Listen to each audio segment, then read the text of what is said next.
احسان یہ بتائیے کتنے ٹی ٹی پی کے لوگ افغانستان میں ہیں، اور جو پاکستان کا موقف ہے کہ آپ کیا سمجھتے ہیں کہ اس وقت اس کے سوا کوئی دوسرا آپشن نہیں ہو سکتا؟ ہاں، ایک تو یہ چیز کے معاملات اس نہج تک پہنچ چکے ہیں کہ یعنی اور بہت بدقسمتی کی بات ہے دونوں ممالک کے بیچ میں کہ اب جنگ کے بغیر مجھے کوئی یعنی وہ اور آپشن نظر بھی نہیں آ رہا۔ حالانکہ جنگ تباہی لے کے آتی ہے، اور خاص کر وہ علاقے جو بارڈر پہ دونوں طرف، یعنی میں تو خود وزیرستان سے ہوں، تو وہاں پہ کافی یعنی پچھلے 20 سال سے وہاں پہ لوگوں نے تباہی دیکھی ہے، تو لیکن آپ کے پاس کوئی اور آپشن بچا بھی نہیں ہے۔ دونوں ممالک جو ہیں، کل بھی یعنی میں بیانات وہ سراج الدین حقانی جو ان کے انٹیریئر منسٹر ہیں ان کے وہ سن رہا تھا، یہاں پہ آپ کے خواجہ آصف صاحب جو ڈیفینس منسٹر وہ انہوں نے آلریڈی ڈکلیئر کر دیا کہ افغانستان کے خلاف اب کلی جنگ ہے، اور وہ چیزیں گراؤنڈ پہ نظر بھی آ رہی ہیں۔ یعنی آج بھی جھڑپیں ہوئی ہیں، کل رات بھی جھڑپیں ہوئی ہیں، اور ابھی بھی رپورٹس آ رہی ہیں کہ ایئر سٹرائکس ہوئی ہیں جلال آباد وغیرہ میں، کندہار کے حوالے سے بھی کچھ رپورٹس آ رہی ہے لیکن کنفرم نہیں ہے، اور تو طالبان کی جانب سے بھی دعوے آ رہے ہیں کہ یہاں پہ انہوں نے ڈرونز بھیجے ہیں، یہاں پہ انہوں نے حملے کیے ہیں۔ کل شمالی وزیرستان یعنی میران شاہ میں وہ کہہ رہے ہیں کہ ہم نے ایک فوجی کیمپ کو ٹارگٹ کیا ہے، اور کل بھی ایک اہم ڈیولپمنٹ جو ہوئی ہے جس کے حوالے سے پاکستان کو کافی کنسرن ہونا چاہیے۔ افغان طالبان کے ساتھ لڑائی جو ہے اس میں پاکستان کو اپر ایج حاصل ہے، اس میں پاکستان کو میرے خیال میں زیادہ پریشان ہونے کی ضرورت نہیں ہے، لیکن جو اصل ایشو ہے وہ Pakistani Taliban, T T P کی جو آپ نے بات کی، حافظ گل بہادر، جماعت الاحرار، اور ایک نئی تنظیم ہے اتحاد المجاہدین پاکستان، ان کی جانب سے باقاعدہ یعنی ان کے یعنی وہ جو آڈیو آئی ہے مفتی نور علی محسود کی، تو اس میں یعنی میں پہلی دفعہ میں نے اس کا یہ ٹون دیکھا ہے، حالانکہ وہ ملیٹنٹ سرکل میں اس کو ایک بیلنس اپروچ رکھنے والا شخصیت کے طور پہ دیکھا جاتا ہے، لیکن کل جو اس کی آڈیو میں نے سنی تو اس میں وہ کہہ رہے ہیں کہ آپ نے 100 دفعہ یعنی 100 فولڈ زیادہ حملے کرنے، اور ہم نے چونکہ ٹی ٹی پی جو ہے پاکستانی طالبان جو ہے وہ بنے ہی امارت اسلامی افغانستان کے دفاع کے لیے تھے 9/11 کے بعد، اور ابھی بھی جب اس پہ جنگ مسلط ہے تو ہم ان کے دفاع میں دوبارہ یعنی کڑے ہوں گے، تو یہ میرے خیال میں بڑا تو چیلنج ہوگا پاکستان کے لیے، کیونکہ پاکستان کی جو انٹرنل سیکیورٹی کے معاملات ہیں اس میں کافی فلاز ہیں اور وہ اس پہ بہتر کام کرنے کی ضرورت ہے۔ ایکسٹرنل جو آپ کا وہ ہے اپوننٹ یا کوئی دشمن ہے، ان کے خلاف پاکستان وہ لڑ سکتا ہے، چاہے وہ انڈیا ہو، افغانستان ہو، وہ سب کو پاکستان کی کیپیبلٹیز کا پتہ ہے، لیکن جو انٹرنل معاملات ہیں تو اس پہ توجہ دینے کی ضرورت ہے، اور اس سے میرے خیال میں کافی مسائل پیدا ہوں گے، اور یہ صرف یہ چیزیں مجھے نہیں لگ رہا کہ خیبر پختونخوا تک محدود ہوں گی۔ جماعت الاحرار نے صاف کہا ہے کہ ہم پنجاب کو ٹارگٹ کریں گے، کراچی تک جائیں گے، اور باقی تنظیمیں بھی وہ کریں گے، تو اس پہ توجہ دینے کی ضرورت ہے، کیونکہ یہاں پہ جو ہے نہیں، تعداد میں جاننا چاہ رہا تھا کہ کتنی تعداد ہوگی افغانستان میں؟ تعداد دو قسم، یعنی جو کچھ سال پہلے 1-2 سال پہلے ایک فگر آئی تھی کہ 50,000 کے قریب ان کے جو افغانستان میں ہے، تو ان میں ان کی فیملیز بھی ہیں، ان کے خواتین، بچے، بڑے بزرگ سب ہیں، اور اس میں فائٹرز بھی ہیں۔ ابھی جو ایک UN سیکورٹی کاؤنسل یا جو مقامی ذرائع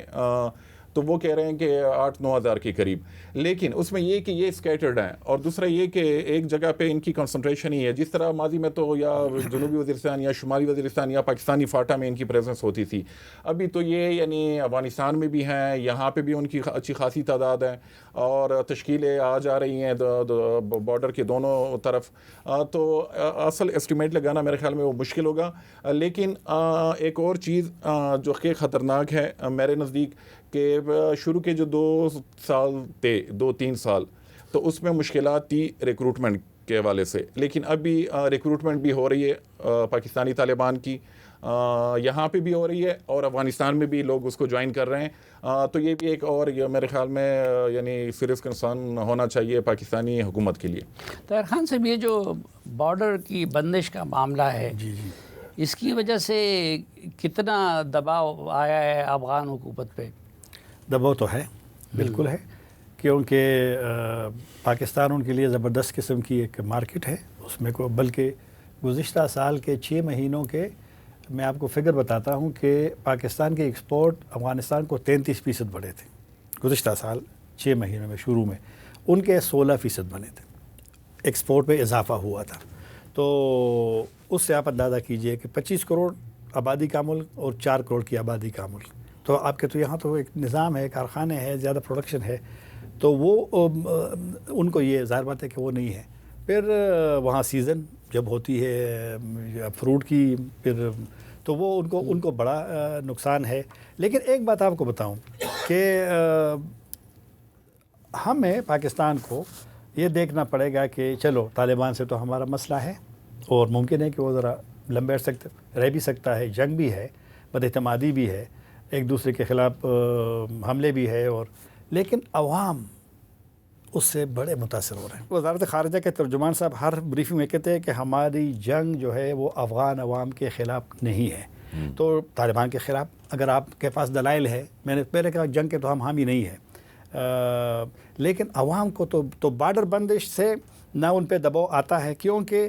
ضد جب آتی ہے نا انا، تو پھر وہ بڑی ایک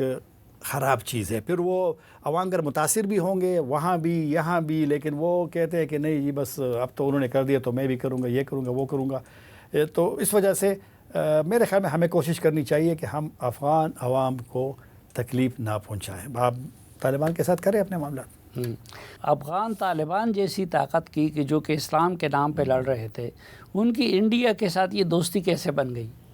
یہی طاہر خان صاحب نے جو بات کی، جب ضد پہ بات آ جاتی ہے تو آپ کے نظریات، آپ کی وہ سب چیزیں، یعنی جو ذاتی تعلقات ہیں، وہ چیزیں پھر بیک گراؤنڈ میں چلی جاتی ہیں۔ تو ہاں، وہاں پہ انڈیا کے معاملات اچھے جا رہے ہیں، اور میں نے کچھ بیانات دیکھے، طاہر خان صاحب نے بھی دیکھے ہوں گے، کہ جب پاکستان کی طرف سے اسٹرائکس ہوئیں تو سب سے زیادہ کنڈیمنیشن انڈیا کی جانب سے ان کی گئی، اور افغان طالبان کے حق میں بیانات ان کے سامنے آئے۔ تو یہ چیزیں، لیکن جو ابھی جو ریسنٹلی مودی کا وزٹ ہوا ہے اسرائیل کا، اور جس طریقے سے ان کو وہاں پہ ریسیو کیا گیا، ان کی تقاریر وغیرہ، تو اس کے حوالے سے انٹرنل جو ہیں جہادی جو کچھ گروہ ہیں، تو وہ ایک طرح سے خدشات کا اظہار کر رہے ہیں کہ انڈیا کے ساتھ معاملات ہونے چاہیے، لیکن اس میں کافی احتیاط برتنی چاہیے۔ یہ نہ ہو کہ یعنی جس طرح انڈیا کر رہا ہے وہ انڈیا، یعنی اس خطے کا اسرائیل، یہاں تک انہوں نے لفظ استعمال کیا کہ جس طرح اسرائیل ہے مشرق وسطیٰ میں، تو اس خطے کا اسرائیل جو ہے وہ انڈیا ہے۔ اور اس میں زیادہ تر وہ والے جہادی گروہ ہیں جو القاعدہ کے قریب سمجھے جاتے ہیں، یا کشمیری مجاہدین۔ تو یہ چیزیں تو ہیں انٹرنل جو ہے آئیڈیولوجیکل ایک ڈویژن آپ کہہ لیں، یا ایک ڈیبیٹ، وہ تو شروع ہو چکی ہے۔ کل بھی یعنی میں کچھ دیکھ رہا تھا ان کے جو اکاؤنٹس ہیں، کہ کچھ افغان طالبان کے اکاؤنٹس، کچھ پاکستانی طالبان کے اکاؤنٹس، وہ یعنی اس چیز کو یعنی پسند نہیں کر رہے تھے کہ افغان طالبان اس طرح کل عام پاکستان پہ وہ چڑھائی کر لیں، اور ان کے ذہن میں یہ خدشات تھے کہ افغان طالبان کے پاس ابھی اتنی کیپیسٹی بھی نہیں ہے، اور وہ صرف نقصان اٹھائیں گے۔ تو وجہ یہ کہ وہاں پہ یعنی وہ نقصان ان کا باعث بنے، سب سے اچھی جو اسٹریٹجی ہے وہ یہ ہے کہ پاکستانی طالبان کے تھرو معاملات پاکستان کے خلاف چلائے جائیں۔ تو اس کے حوالے سے بھی، اور کوئی ایک بڑی تعداد وہ ایسی بھی تھی کہ انہوں نے کہا کہ نہیں، بالکل پاکستان پہ چڑھ دوڑنا چاہیے، جتنا بھی اسلحہ ہے امریکیوں نے جو یہاں پہ چھوڑا ہے وہ سب استعمال ہونا چاہیے۔ تو اس حوالے سے بھی ایک وہاں پہ ایک ڈیبیٹ ہے، لیکن معاملات جو ہیں، ایک خواہشات تو ہو سکتی ہیں کہ میں خود بھی، یعنی میں سب سے زیادہ خود بھی جو ہیومن اینگل ہے اس کے بارے سے ہمیشہ کنسرن بھی، چاہے یہاں پہ جو افغان اسٹوڈنٹس ہیں ان کے معاملات ہوں، یا ریفیوجیز کے جو معاملات ہوں، یا وہاں پہ جو سویلین مارے جاتے ہیں اسٹرائکس میں، ان کے حوالے سے بھی اگر کرنا ہے تو افغان طالبان کو ڈائریکٹ ٹارگٹ کرنا چاہیے، جس طرح پاکستان ابھی کر رہا ہے۔ کیونکہ اگر آپ اس سے ہوگا یہ کہ ایک طرف تو آپ کہہ رہے ہیں کہ ہم افغان عوام کو وہ ٹارگٹ نہیں کر رہے، تو افغان طالبان کو کر رہے ہیں، تو اس طرح کے اقدامات سے جو افغان عوام ہے وہ بھی پھر آپ کے خلاف افغان طالبان کے ساتھ کھڑی ہوں گی۔ تو یہ کافی ڈیلیکیٹ قسم کا ایک بیلنس ہے، لیکن اس پہ کام کرنا چاہیے اور احتیاط برتنی چاہیے۔ جو طاہر خان صاحب 3 دن کی جنگ ہوئی ہے، اس میں کس طرف کا پلڑا باری نظر آتا ہے؟ ظاہر بات ہے کہ پاکستان کے پاس ابھی تک تو ہم نے افغانستان سائڈ کا کوئی طیارہ نہیں دیکھا، اور اس طرح میزائل ہم نے نہیں دیکھا کہ وہ یہاں پر کی جگہ پر، تو اس میں کوئی شک نہیں ہے کہ پاکستان کے پاس طیارے بھی ہے، میزائل ٹیکنالوجی بھی ان کے پاس بہت زیادہ ہے پاکستان کے پاس، تو نقصان تو وہاں ہوا ہے، اس میں تو کوئی شک نہیں ہے۔ تھوڑا سا یہ ہے کہ چونکہ ریسٹرکشن ہے میڈیا کا، اور کل انہوں نے 2-3 جگہوں سے انہوں نے ہدایت بھی جاری کی ہے کہ کوئی بندہ رپورٹ نہیں کر سکتا کیجولٹیز کا یا حملوں کا، اور واقعی نہیں ہو رہا، تو وہاں پر ایک مسئلہ یہ ہے۔ لیکن میں دیکھتا ہوں کبھی کبھی کہ پروپیگنڈا زیادہ ہے، جھوٹ میں کہوں گا، آپ یقین کیجئے کہ ایک صحافی کو میں جانتا ہوں، میں نام نہیں لوں گا، وہ ایک پشتو ریڈیو میں ہے، اس کا افغان طالبان نے آج کل بہت زیادہ یہ کولے ہیں ڈیجیٹل میڈیا اور یہ کافی سارے، تو اس میں پڑھ رہا تھا، اس کو فوجی یونیفارم اس کا پہنا ہوا ہے کہ یہ ہم نے پاکستان کا فوجی پکڑا ہے۔ اور آج جب میں آپ سے بات کر رہا ہوں نا، جس دن ہم ریکارڈنگ کر رہے ہیں اس پروگرام کے،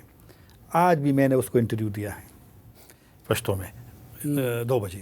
تو ان چیزوں کو پھر لوگ آپ کا مذاق اڑائیں گے. اچھا چلو آج وہ دوسری خبر آ گئی کہ جی ہم نے طیارہ گرایا ہے. اس جرنلسٹ کو انہوں نے وہ بنا دیا, وہ بنے فوجی. اور میں آپ سے بار بار کہتا ہوں نا کہ جی میرے پاس ہے تو ثبوت ہے, میں آپ کو شیئر کر لوں گا اگر آپ چاہتے تو ابھی کیمرے پہ, لیکن چلو ضرورت اس کی نہیں ہے, لیکن میرے پاس ہے. یہ جو جہاز کا انہوں نے آج دعویٰ کیا ہے جو کہ فارن آفس نے اس کی تردید کر دی ہے, تو وہ جو انڈیا والا جو پکڑا تھا پاکستان نے, جو ابھینندن, اس کی تصاویر آج دی ہے کچھ طالبان کے میڈیا نے کہ جی یہ پاکستانی پائلٹ ہم نے پکڑا ہے. تو لہٰذا جنگوں میں ہوتی ہیں, جنگوں میں پروپیگنڈا اور یہ چیزیں ہوتی ہے, اس میں کوئی شک نہیں ہے, لیکن جھوٹ بھی ایسا ہو کہ لوگ اس پہ کسی حد تک یقین کریں. تو پاکستان کا پلڑا اس میں کوئی شک نہیں ہے کہ وہ بھاری ہے, لیکن پھر بھی میں کہوں گا کہ یہ سوچ بھی میرے خیال میں درست نہیں ہوگی کہ اگر میں کہوں کہ میرے پاس طاقت زیادہ ہے, میرے پاس میزائل ہے اور جب بھی میں دل چاہے وہ کروں گا, کیونکہ حکومتیں تو آتی جاتی ہیں نا, موجودہ نظام نہیں ہوگا 5 سال بعد 10 سال بعد. پاکستان اور افغانستان نے تو رہنا ہے. میں تو پہلے بھی کہا کہ ہمارے خدشات بالکل جائز ہیں. یہاں پر طالبان حکومت کے آنے بعد 3000 سے زائد پاکستانی سیکیورٹی فورسز کے اہلکار شہید ہوئے ہیں اور 20,000 سے زائد زخمی ہیں. یہاں روزانہ حملے ہوتے ہیں, ایک بہت بری حالت ہے کچھ علاقوں میں خیبر پختونخوا کا. اور ٹیپو نے صحیح کہا کہ اگر یہ جو اب TTP وغیرہ کے وہ آئے ہیں تو مسائل تو یہاں پر. آج بنو میں ہم جو ریکارڈنگ کر رہے ہیں یا پروگرام کر رہے ہیں, بنو میں صبح سے رات سے کہ کوئی گھر سے نہ نکلے. اب بنو تو جاتے ہیں, میں تو پڑھا ہے ڈیر اسماعیل خان میں, بنو سے ہمارا بنا تو بڑا شہر ہے. تو اگر آپ اعلان کریں کہ آپ نے آج گھروں سے نہیں نکلنا, کوئی رکشہ نہیں نکالے گا, کوئی چیز نہیں نکالے, تو یہ ہم کہاں پہ جا رہے ہیں؟ تو لہٰذا ہمیں کچھ چیزوں کو لانگ ٹرم سوچنا پڑے گا. یہ نہیں کہ اب میرے پاس طاقت اور قوت ہے تو میں جو چاہوں وہ کروں. ٹھیک.